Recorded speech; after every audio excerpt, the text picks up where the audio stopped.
Oh hey. I was just thinking about you today.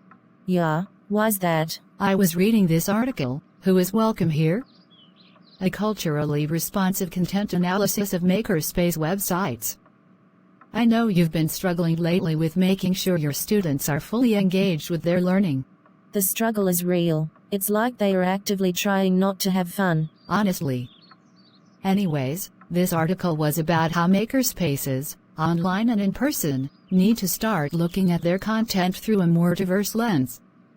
Using the culturally responsive pedagogy guidelines, they should make sure their knowledge base is culturally diverse, that they include ethnic and cultural diversity in the curriculum, they demonstrate care in building learning communities, they communicate with ethnically diverse students, and they respond to ethnic diversity in the way that they deliver instruction. Essentially, they suggest that Makerspace facilitators need to make the conscious effort to ensure that whoever is making with, or in their space feels like they are represented in the materials that they have access to, and that they strive to make sure that they break the cycles of racism and sexism that's rampant in STEM fields. Wow, that sounds like a great article. It reminds me of one I just read the other day. Which one was that?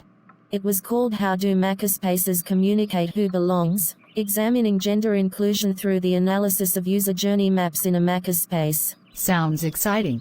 It was. The researcher asked participants in small groups, some all male, some all female, and some that were co-ed, to participate in a maker challenge while they observed. They were looking for the engagement of the genders with the space and technologies that they had access to. In addition to observations, they also did a post-activity survey to get the user feedback.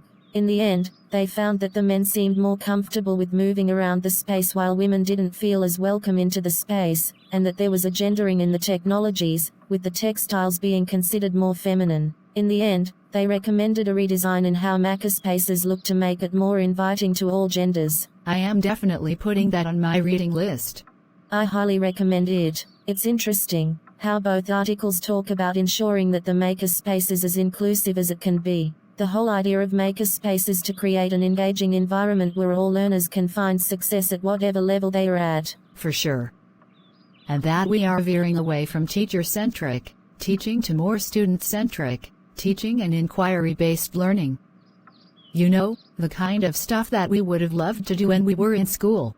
100%. But how do we create a makerspace that promotes inclusivity and breaks away from the gender stereotypes a lot of people put on the technologies? Right?